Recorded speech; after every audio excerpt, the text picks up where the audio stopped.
Estos han sido los dos personajes de la semana, el Papa Francisco en esa imagen con el tocado de plumas que le dieron los caciques de las llamadas primeras naciones, como se denomina en Canadá a lo que aquí llamamos pueblos originarios. Bueno, le dieron el tocado de plumas cuando lo recibieron en estos días en Canadá, donde el Papa acudió a disculparse el nombre de la Iglesia. ¿Por qué? Bueno, por algo que ya vamos a explicar. Y en la Argentina el personaje sin duda es Sergio Massa y también hablaremos de él. Pero empecemos por el viaje del Papa Francisco a Canadá y el perdón que pidió el nombre de la Iglesia. ¿Qué ocurrió en Canadá por lo cual había que disculparse? Yo creo que el Papa, o sea, la Iglesia, tenía dos perdones que pedir en Canadá. No está claro que haya pedido dos perdones. Incluso a las autoridades canadienses, al primer ministro Justin Trudeau y a Mary Simon, que es la gobernadora general, la equivalente al jefe de Estado, aunque en realidad en términos formales o simbólicos el jefe de Estado en Canadá es la reina Isabel de Inglaterra. Bueno, ambos funcionarios canadienses, la gobernadora general Mary Simon y el primer ministro Justin Trudeau, dijeron que no estaban conformes con los perdones dados por el Papa. Pero ¿por qué tenía que pedir perdón el Papa en nombre de la Iglesia? Bien, en Canadá, entre mediados del siglo XIX y la segunda mitad del siglo XX, ocurrió un proceso que se dio en llamar por el propio Estado canadiense a finales del siglo XX como un genocidio cultural. ¿Qué fue el genocidio cultural que denunció el propio Estado canadiense, denunciándose a sí mismo, porque fue el Estado canadiense quien desde mediados del siglo XIX impulsó ese proceso? ¿Qué fue ese proceso? Fue un proceso de culturización forzosa, ¿no? Un proceso de asimilación forzosa de indígenas canadienses. Muchos pueblos de las llamadas primeras naciones que tenían sus propias culturas, sus propias estructuras de poder, sus propias autoridades, vieron disolverse su cultura en gran medida a través de ese proceso de culturización forzosa. O sea, un proceso destinado a hacer desaparecer las culturas indígenas en Canadá. ¿Cómo fue ese proceso? Bueno, a mediados del siglo XIX se establecieron cerca de 130 y pico, no recuerdo la cifra exacta, 132 por lo menos, establecimientos educacionales que eran residenciales, o sea, internados, ¿no? Hubo 130 y pico de internados dispersos por distintas partes del país. En esos internados, en esos colegios con internados, se recluía a niños indígenas. Esos niños indígenas eran separados de sus familias, eran separados de sus padres, ¿no? Y eran separados para siempre de sus padres. Incluso se había establecido que los niños debían ser recluidos en internados que estuviesen muy lejos, a grandes distancias, y en Canadá, un país gigantesco, las distancias son inmensas, de los territorios donde estuvieran sus familias y sus tribus, ¿no? Porque el hecho era disolver la cultura en la mente de esos niños, formarlos, para usar términos utilizados por los organizadores de este proceso, en la cultura de los hombres blancos, convertirlos culturalmente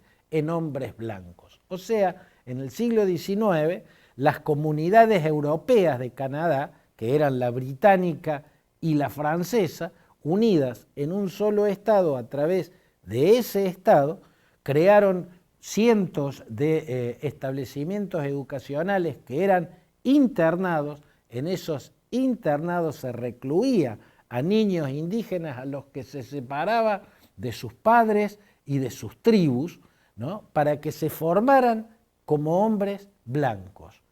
Por ejemplo, allá por 1880 y pico, quien era en ese momento primer ministro de Canadá, John Macdonald, justificando la continuidad de ese proceso y pidiendo su ampliación, pidiéndole al Parlamento más fondos para crear más internados, para poder recluir más niños indígenas, explicaba que no alcanzaba con enseñarles a leer y a escribir a los niños indígenas. Explicaba, si les enseñamos a leer y escribir, pero siguen en contacto con sus familias, con sus padres, con sus tribus, que son salvajes, van a mantener la formación de los salvajes, van a terminar siendo, explicó John Macdonald, aquel primer ministro, salvajes que saben leer y escribir. Entonces, explica John Macdonald, estas instituciones tienen que ser para formar a los niños indígenas en la cultura, en las actitudes, en los modos del hombre blanco.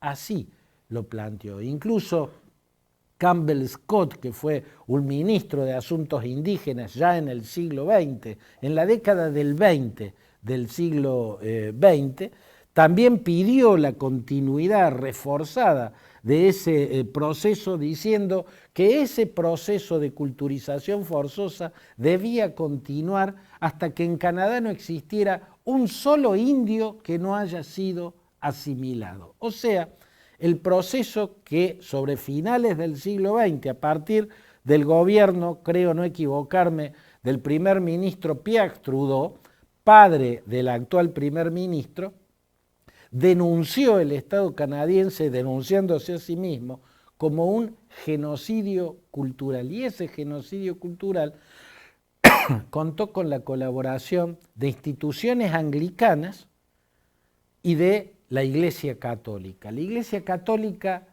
e instituciones anglicanas manejaron esos internados. Aparentemente a la mayoría de los internados los manejó la Iglesia Católica, por ende fueron el instrumento de ese proceso de culturización forzosa. Y a eso la Iglesia Católica le agregó un componente propio, un componente que es parte de su estructura y lo ha demostrado las revelaciones que se han ido dando desde principios del siglo XXI hasta la fecha, los abusos sexuales de los sacerdotes. En este caso hubo incontables abusos sexuales de sacerdotes a niños indígenas y también malos tratos físicos que habrían ocasionado en el orden de por lo menos 4.000 niños. Por lo menos 4.000 niños indígenas murieron en las instituciones, en los internados que controlaba la Iglesia Católica. Por eso fue el Papa a pedir perdón a Canadá. Bueno, no me va a quedar tiempo para desarrollar el personaje de la semana en la Argentina, que es Sergio Massa. Lo haremos en la próxima página. De momento lo que planteamos son las preguntas claves, los inquietantes interrogantes que plantea este momento en la Argentina. ¿Va a poder Sergio Massa implementar un plan? ¿Tiene Sergio Massa un plan?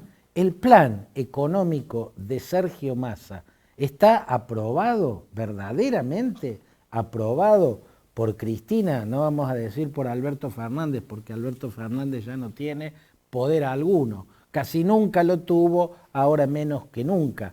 Pero Sergio Massa tiene un plan, a ese plan se lo aprobó Cristina.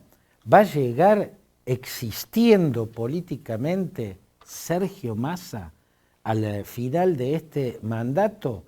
¿O como Scioli, como Mansur y como tantos otros entraron como grandes figuras y en cuestión de días desaparecieron? Hasta la próxima página.